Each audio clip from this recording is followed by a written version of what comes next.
ओम शांति। भव भय हारिणी शक्ति माँ।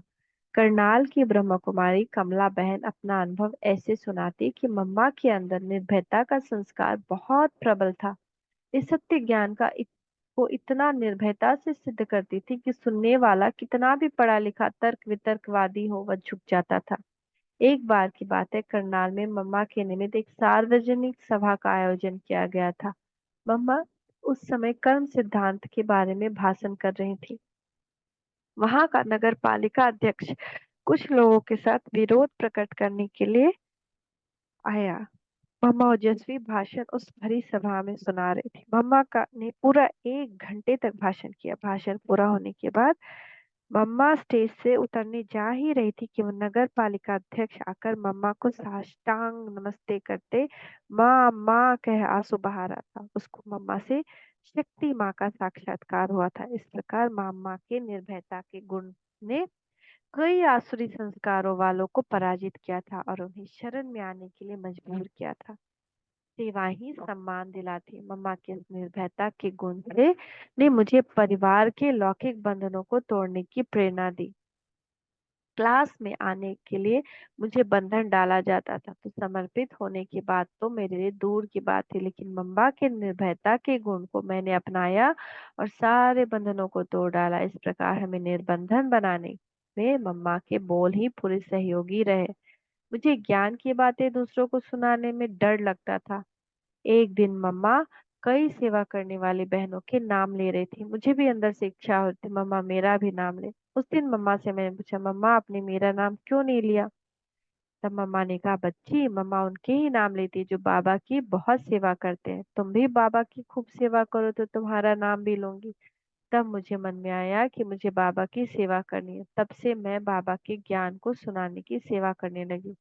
मम्मा के उन शब्दों ने मुझे बेझिझक ईश्वरीय ज्ञान सुनाने की प्रेरणा दी। उसके बाद मैं बड़ी बड़ी सभाओं में बाबा का संदेश निर्भयता से देने लगी।